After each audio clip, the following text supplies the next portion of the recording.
Ready? One, two, three, start.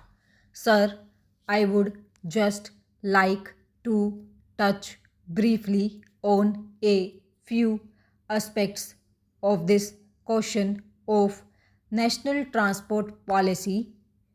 This report is a very valuable report, but like many of its predecessors and successors, I think it is being consigned to the pigeonholes or cold storage, whatever you like to call it, and most of the recommendations that you find in this report have not been implemented by the government, whether it is the central government or the state government or the two of them having joint responsibility in some of these matters. The problems which are facing the country in this respect are getting more and more acute. Sir, you will forgive me if I speak with particular reference to some of the problems as they affect my state and my part of the country, not because of any local or partisan outlook, but because I just got very limited time at my disposal. Para about freight equalization, there is a whole chapter in this report. I only wish to point out that report itself has stated categorically that the original purpose of railway freight equalization was to stimulate the disposal of industries. But they have also admitted that this object has not been achieved, and rather than helping the proper and optimal disposal of industries, it has actually added to the real transport costs. Now, for example, in West Bengal, iron and steel, which are available in our region, are covered by freight equalization.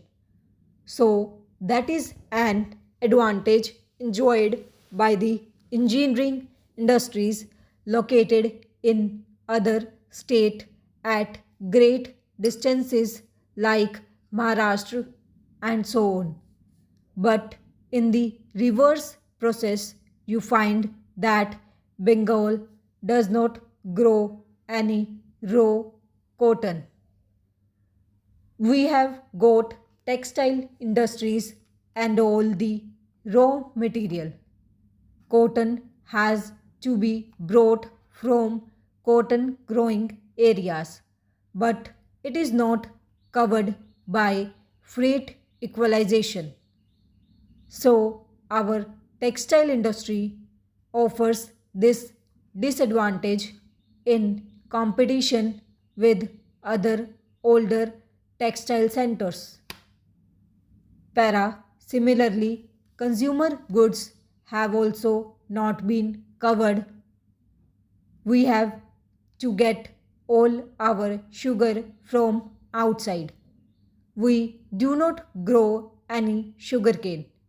Even mustard oil, which is the normal cooking medium for most of the people in Bengal, strangely enough, has to be brought from outside. Mustard oil seeds have to be brought from outsides, which are grown much more in Uttar Pradesh, Madhya Pradesh, Rajasthan, Haryana, Punjab, and other parts of the country. Para, coal, I believe, is not actually covered by this freight equalization, but there exists a system of telescopic rates as a result of which the consumers of coal who are situated at a great distance from the coal fields are actually enjoying the advantage of the telescopic rates. It is another form of freight equalization, even if formally it may not be so. I think that it is high time the government should make up its mind as to what to do with this freight equalization, which has been in force for some considerable time.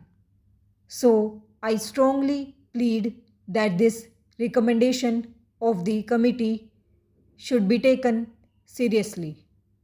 Para, they had spoken about phasing out 4 or 5 years ago.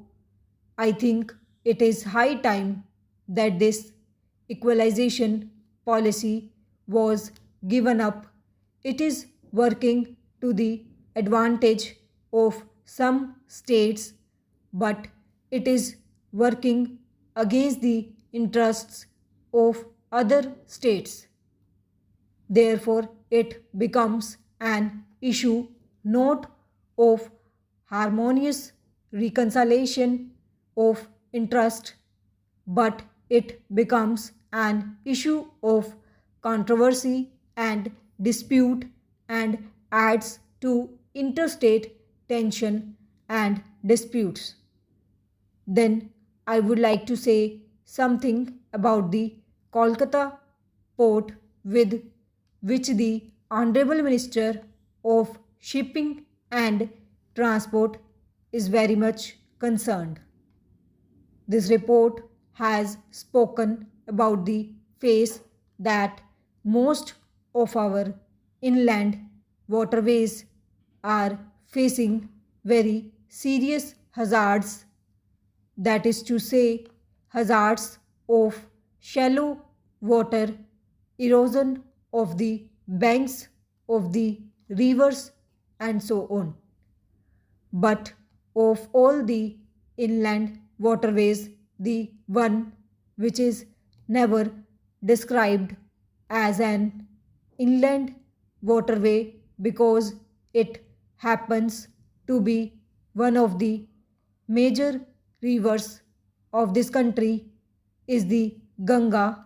When it reaches the Gangetic Delta, when it becomes known more familiarly as the river Hooghly. Everybody knows that for years we are grappling with this problem, is that unless something is done to improve the navigability of that river, the Calcutta port is dwindling, is shrinking, and it can no longer receive large vessels as it used to at one time. And this is all 740 due to the situation of the river for which government has spent a considerable amount of money constructing the Faraka barrage in the hope that we would get an extra flow of water from the Ganga diverted through the Faraka barrage, which would flush out the accumulated silt from the Hooghly River and thus permit navigability to be increased. But I regret to say that this is not happening at all. I think the state government has drawn the attention of the center only a couple of weeks ago that despite the agreement, we are not getting the required water.